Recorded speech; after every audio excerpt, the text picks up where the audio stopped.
சரண் Krishna YouTube சேனலுக்கு உங்களை அன்புடன் வரவேற்கின்றேன். குலதெய்வ எல்லையில் இந்த 3 ராசிக்காரர்கள் விளக்கேற்றி வழிபட்டால் கட்டாயம் வாழ்க்கையில் உச்சம் தொடும் ராசியாகவே இவர்கள் இருப்பார்கள். அது எந்தெந்த ராசிக்காரர்கள் அப்படிங்கிறத பற்றி தான் இந்த வீடியோவில் தெளிவாக நம்ம பார்க்க போகிறோம். நம்ம சேனலில் உள்ள வீடியோவை ஃபஸ்ட் டைம் நீங்கள் பார்க்குறீங்க அப்படின்னா மறக்காமல் நம்ம சேனலை சப்ஸ்கிரைப் பண்ணி வச்சுக்கோங்க. நம்ம சேனலில் தொடர்ந்து குலதெய்வ பதிவுகள், ஆன்மீக தகவல்கள் வந்து கொண்டே இருக்கும். வாங்க வீடியோக்குள்ளே போகலாம். எந்த ஒரு ராசிக்காரர்களுமே நம்ம குலதெய்வ எல்லையில் நம்ம போய் விளக்கு ஏற்றும் போது கட்டாயம் அது நம்ம ஜாதகத்தில் வேலை செய்யும். நம்ம ஜாதகத்தில் உள்ள 8ஆம் இடம், 5ஆம் இடம், பூர்வ புண்ணிய ஸ்தானம் இதெல்லாம் வேலை செய்ய ஆரம்பிக்கும். இதெல்லாம் வேலை செய்யும் போது கண்டிப்பாக நமக்கு பல நல்ல நல்ல பலன்கள் பெற்றுத்தரும். அதுலேயும் குறிப்பாக இந்த 3 ராசிக்காரர்கள் குலதெய்வ எல்லையில் போய் விளக்கு ஏற்றுனாங்க அப்படின்னாலே அவங்க ஜாதகம் வேலை செய்ய ஆரம்பிக்கும். அந்த ஜாதகம் அந்த இடம் வேலை செய்ய ஆரம்பிக்கும் போது அவங்க கண்டிப்பாக டாப்புக்கு போகக்கூடிய ஒரு ராசி. அவங்களோட வாழ்க்கை சாதாரணமாக போகிறத கூட ரொம்பவே சிறப்பான வெற்றி மேலே வெற்றி காணக்கூடிய ஒரு அற்புதமான வழிபாடு தான் அந்த ராசிக்காரர்களுக்கு குலதெய்வ எல்லையில் போய் விளக்கு ஏற்றுறது அப்படிங்கிறது. முதல் ராசிக்காரர்கள் யார் அப்படின்னு பார்த்தீங்கன்னா கன்னி ராசிக்காரர்கள்.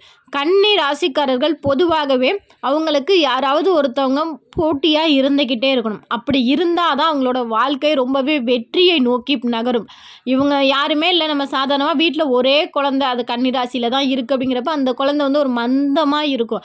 அதே தான் அந்த குழந்தைக்கு ஒரு உடன் பிறந்தார் இருக்கும்போது அந்த குழந்தைய போட்டியாக நினச்சி வாழும்போது அது சாப்பிட்ற விஷயத்துலையாக இருக்கட்டும், படிக்கிற விஷயத்துலையாக இருக்கட்டும், எல்லாத்துலேயுமே ஒரு உத்வேகத்தோடு செயல்படும். கன்னி ராசிக்காரர்கள் இருக்காங்க ஒரு வீட்டில் அப்படின்னா கண்டிப்பாக அந்த வீட்டில் ரிஷப ராசிக்காரர்களும் கண்டிப்பாக இருப்பாங்க. மூத்த பையன் கன்னி ராசி அப்படின்னா கண்டிப்பாக அதற்கு அடுத்த உடன் பிறந்தாரோ இல்லை சித்தப்பா பசங்க, பெரியப்பா பசங்களோ யாராவது ஒருத்தவங்க கண்டிப்பாக ரிஷப ராசியில் இருப்பார்கள். அதே போல் கன்னி ராசிக்காரர்களுக்கு தன்னோட வாழ்க்கையின் மேலே மிகப்பெரிய ஒரு அக்கறை இருக்கும். இது மற்ற ராசிக்காரர்கள் எப்படின்னா தன்னோட சுற்றி இருக்கிறவங்க நல்லா இருக்கணும், தான் நல்லா இருக்கணும் அப்படின்னு நினைப்பாங்க. ஆனால் கன்னி ராசிக்காரர்களை பொறுத்த வரைக்கும் தன்னோட வாழ்க்கை இப்படி தான் இருக்கணும் அப்படின்னு சொல்லி ஒரு வரையறை போட்டிருப்பாங்க. இந்த வயசில் நான் சம்பாதிக்கணும், இவ்வளோ சம்பாதிக்கணும், இந்த வயசில் நான் இப்படி பண்ணணும் அப்படிங்கிற ஒரு வரையறையை போட்டு வாழக்கூடியவர்கள் தான் இந்த கன்னி ராசிக்காரர்கள். அப்படி வரையறை போடும்போது அந்த வரையறை எப்போது வெற்றியை நோக்கி அமையணும் அப்படின்னா அவர்கள் கண்டிப்பாக குலதெய்வ எல்லைக்கு செல்ல வேண்டும். அவங்களோட குலதெய்வ கோவிலுக்கு போய் அவங்க கையால் இழுப்பெண்ணெய் அல்லது நெய்யில் புது மண் அகல் விளக்கு வாங்கி தீபம் ஏற்ற வேண்டும். குலதெய்வ கோவிலில் அவங்க விளக்கு ஏற்றுறது எவ்வளோக்கு எவ்வளோ பிரகாசமாக எரிகின்றதோ அவ்வளவுக்கு அவங்களோட வாழ்க்கையும் ரொம்பவே பிரகாசமாக இருக்கும். 12 ராசிக்காரர்களுக்குமே வாழ்க்கை ரொம்பவே சிறப்பாக இருக்கணும் அப்படின்னா அவங்களுடைய குலதெய்வ கோவில் ஒருபோதும் இருட்டடைஞ்சு இருக்கவே கூடாது. எந்த குலதெய்வ கோவிலில் ஒரு சில குலதெய்வ கோவிலில் பார்த்திங்கன்னா வருடாந்திர பூஜைக்கு மட்டும்தான் அந்த பராமரிப்பு, அந்த பூஜை முறைகள்லாம் நடக்கும்.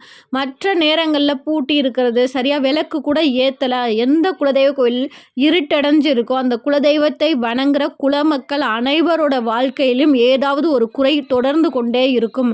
குலதெய்வம் சந்தோஷமாக இருந்தால் கண்டிப்பாக அந்த குலதெய்வத்தை வணங்குற குலமக்கள் அனைவரும் சந்தோஷமாக இருப்பார்கள்.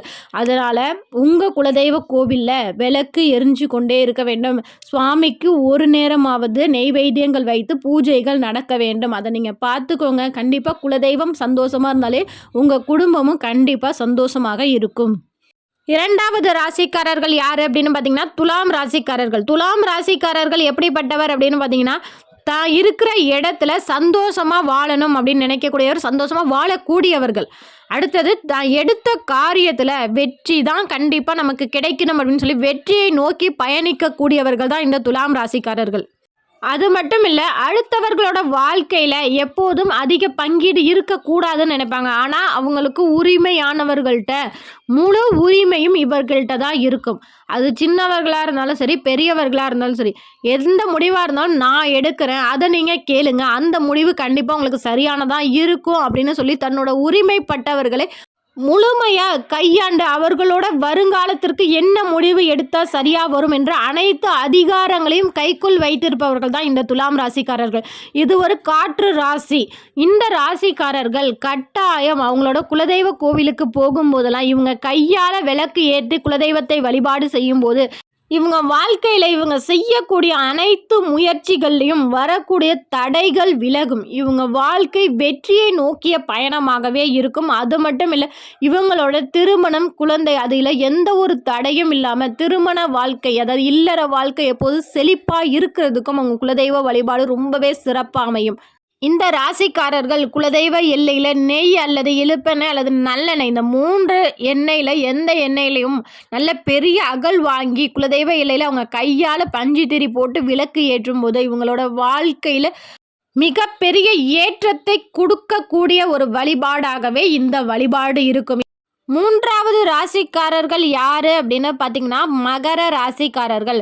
மகர ராசிக்காரர்கள் தன்னோட உழைப்பை மட்டுமே நம்பி வாழக்கூடியவர்கள். முதல்ல மகர ராசிக்காரர்கள் ஒரு 20 வயசு வரைக்கும் அப்படின்னு பார்த்தீங்கன்னா, கொஞ்சம் சுட்டித்தனமா தான் இருப்பாங்க. அதற்கு பிறகு தான் சம்பாதிக்கிற ஒரு நிலை வந்ததுக்கு பிறகு தன்னோட கடின உழைப்பை முழுமையாக போடக்கூடியவர்கள். தன்னோட குடும்பம் அப்படின்னு வரும்போது அதை முழுமையா நம்ம தான் பாதுகாக்கணும், நம்ம தான் முழு பொறுப்பு அப்படின்னு சொல்லி முழு பொறுப்பையும் ஏற்று நடத்துபவர்கள் தான் இந்த மகர ராசிக்காரர்கள். இவர்களுக்கு அடிக்கடி ஒரு மனக்குழப்பம் அப்படிங்கிறது வந்து கொண்டே இருக்கும். அந்த மனக்குழப்பத்தையும் தாண்டி தான் வெற்றி பாதையில் தான் போகணும், தன் குடும்பம் சிறப்பாக இருக்கணும், தன்னோட தொழில் சிறப்பாக அமையணும் அப்படின்னா அவங்களுக்கு கட்டாயம் குலதெய்வ வழிபாடு தான் சிறந்தது. அவங்க குலதெய்வ எல்லைக்கு சென்று புது மண் அகல் விளக்கு வாங்கி நெய்யினால் தீபம் ஏற்றி வழிபாடு செய்யும்போது கண்டிப்பாக அவங்களோட மனக்குழப்பம் தீரும். அவங்களோட கடுமையான உழைப்புக்கேற்ற ஒரு ஊதியமும், அவங்களோட உழைப்புக்கேற்ற ஒரு நல்ல ஒரு மதிப்பும் மரியாதையும், ஒரு குடும்ப வாழ்க்கையில் ஒரு சந்தோஷம் அனைத்தும் அவங்களுக்கு சிறப்பாக அமையணும் அப்படின்னா கட்டாயம் மகர ராசிக்காரர்கள் குலதெய்வத்தை நம்பியே ஆக வேண்டும். குலதெய்வ கோவிலுக்கு கட்டாயம் போகணும். குலதெய்வ எல்லையில் கண்டிப்பாக விளக்கு ஏற்றி பாருங்க, நல்ல மாற்றம் ஏற்படும். இதுபோல் இந்த 3 ராசிகளில் உங்கள் ராசியும் இருந்துச்சு அப்படின்னா மறக்காமல் இந்த வீடியோவுக்கு லைக் பண்ணுங்கள், கமெண்ட் பண்ணுங்கள். மேலும் எந்த ராசியை பற்றி குலதெய்வ வழிபாடை பற்றி நீங்கள் தெரிஞ்சுக்கணும் அப்படின்னு நீங்கள் நினைக்கிறீங்களோ அதையும் மறக்காமல் கமெண்ட் பண்ணுங்கள். இந்த வீடியோ உங்களுக்கு பயனுள்ளதாக இருக்கும் என்ற நம்பிக்கையில் மற்றொரு வீடியோவில் சந்திக்கிறேன். இந்த வீடியோ உங்களுக்கு பிடிச்சிருந்தால் லைக் பண்ணுங்கள், ஷேர் பண்ணுங்கள், மறக்காமல் சப்ஸ்கிரைப் பண்ணுங்கள். சரண் கிருஷ்ணா யூடியூப் சேனல். நன்றி, வணக்கம்.